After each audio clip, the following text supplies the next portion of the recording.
Bonjour Isabelle. Bonjour Maïti. Bienvenue chez toi. Bienvenue chez moi. À toi.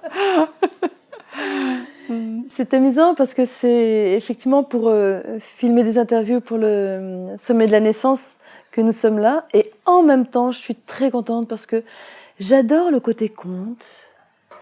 Et qu'en allant sur ton blog, je tombe sur un espace conte.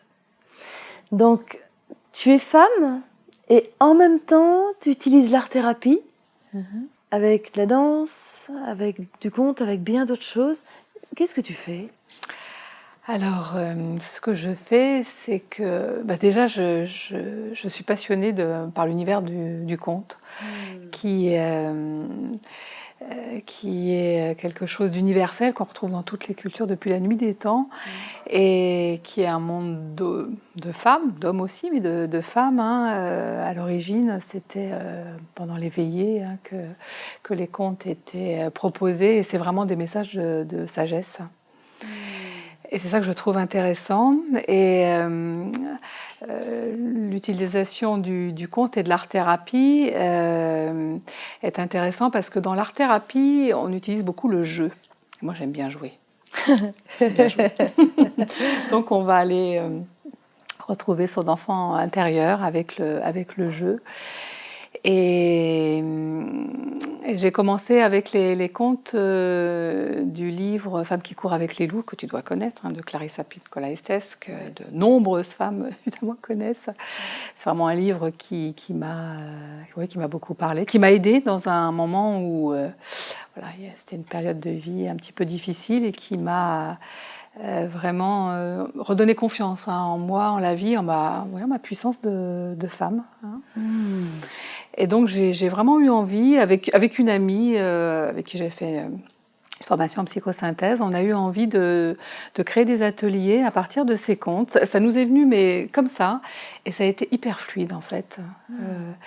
Et voilà, ça s'est mis en place. Et donc, moi, je propose d'aller à la découverte du conte en passant par le corps, le mouvement, parce que la danse est vraiment quelque chose de très important pour moi.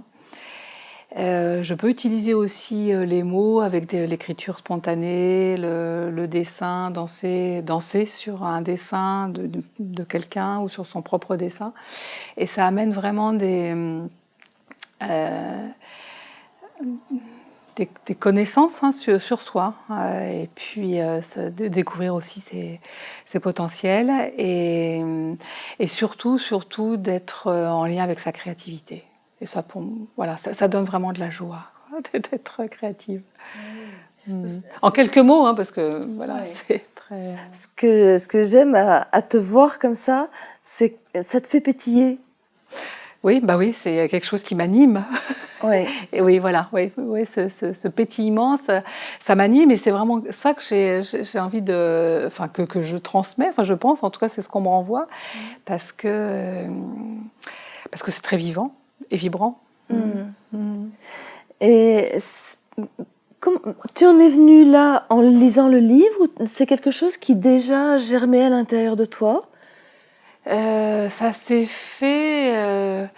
c'est drôle la vie, parce que ce livre, quand je l'ai lu, j'étais complètement dedans. Ça m'a vraiment aidée dans une période qui était un petit peu difficile. Avec cette amie, qui s'appelle Isabelle aussi, à un moment, il y a eu quelque chose, comme ça, on était en formation en psychosynthèse, et à un moment, il y avait un exercice où on devait lever les bras, on était toutes les deux comme ça, et j'ai eu vraiment l'intuition, c'est vraiment quelque chose qui est descendu comme ça.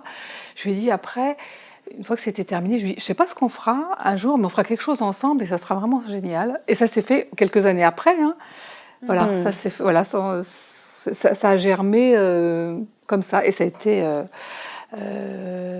très fluide, puisque les groupes se sont faits tout de suite. On a fait ça pendant des années ensemble, et puis après, elle est partie, elle, dans une autre direction, et puis moi, j'ai continué. Je continuais toute seule, voilà. Et tu as l'impression que ça contribue au fait de te faire naître femme ? Ah oui, oui. En quoi ça contribue ? La plupart du temps, c'est des femmes qui viennent. Quelquefois, il y a des hommes qui sont intéressés par les contes, mais c'est vraiment essentiellement des groupes de femmes. Et comment le féminin peut s'exprimer vraiment dans toutes ses dimensions, dans toutes ses facettes.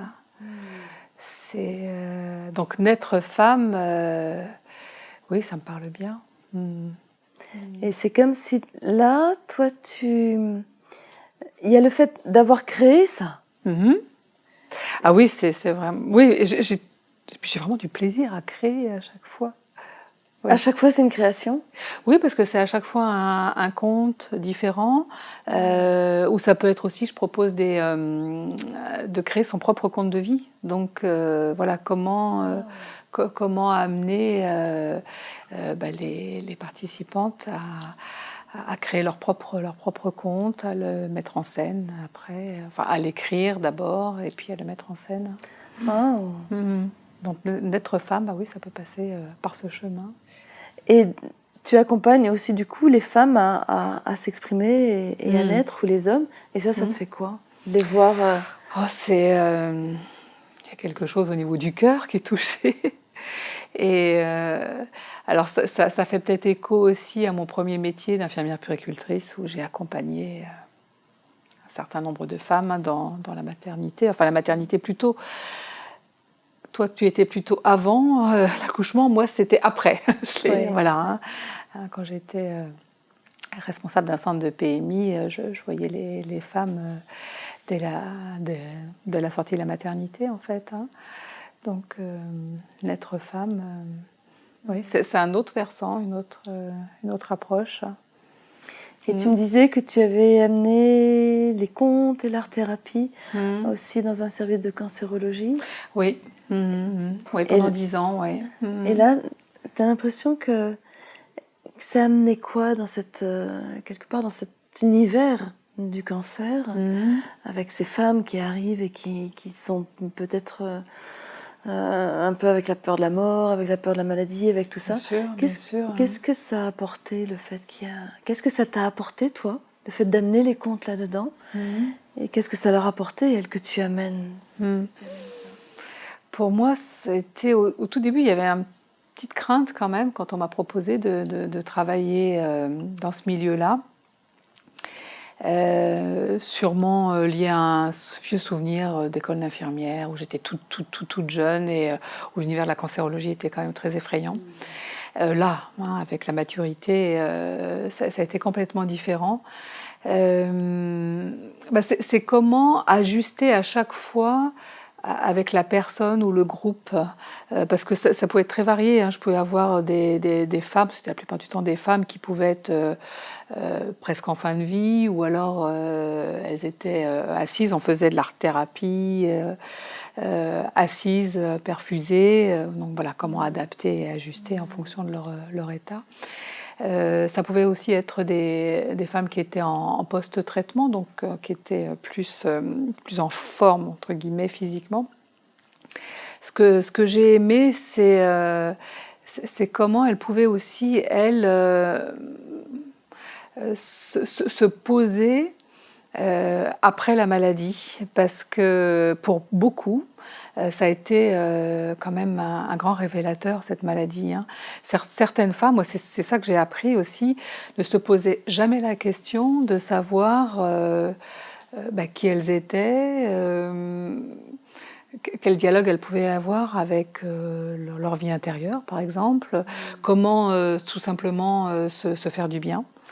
J'étais étonnée d'entendre des femmes dire « mais moi je ne me suis jamais posé aucune question à ce sujet-là ». Donc comment les accompagner dans cette découverte-là?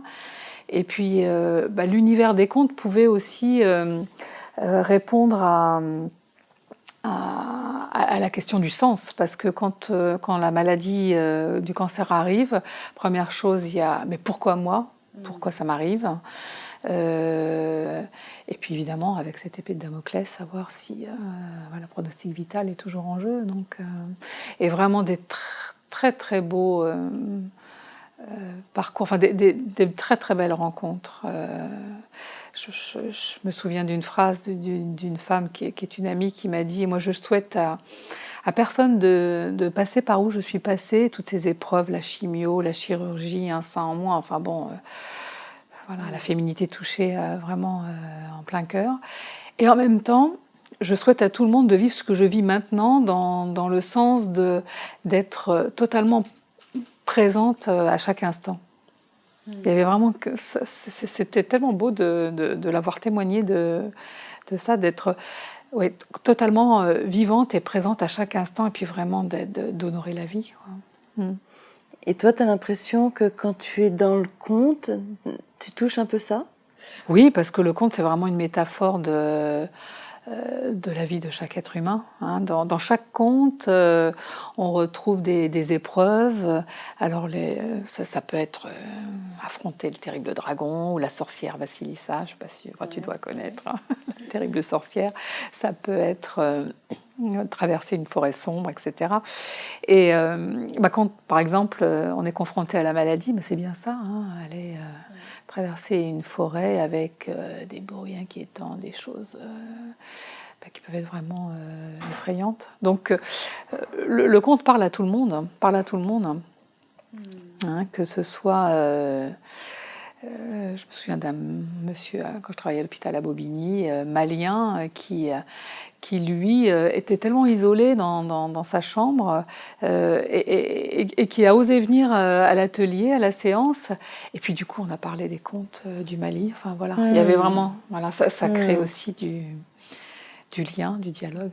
Parce que les patients, j'ai compris pourquoi on appelait patients les gens à l'hôpital, parce qu'il faut être vraiment très patient, parce qu'on attend tout le temps. Hein, la visite du médecin, de l'infirmière, l'examen, le résultat, enfin voilà. Là, si tu avais, en étant riche de tout ce avec quoi tu joues, tout ce avec quoi tu jongles, s'il y avait une phrase que tu avais envie comme ça d'offrir aux femmes, d'offrir aux hommes, d'offrir un peu à l'humanité, ça serait quoi? Une phrase, oh là. Celle qui vient comme ça. Celle qui vient... la phrase, elle n'est pas là pour l'instant, ça va peut-être venir, hein, mais c'était le lien avec son corps, hein, être vraiment en lien avec son corps, ses sensations. Et puis quelque chose qui a trait avec retrouver son enfant intérieur. Voilà. C'est ça qui donne de la joie. Je pense qu'on le voit. Oui. Et que la créativité est vraiment accessible à chacun et à chacune, et c'est ça qui donne beaucoup de joie et qui illumine la vie. Enfin, voilà. Merci beaucoup à toi, Isabelle. Merci, Maïti.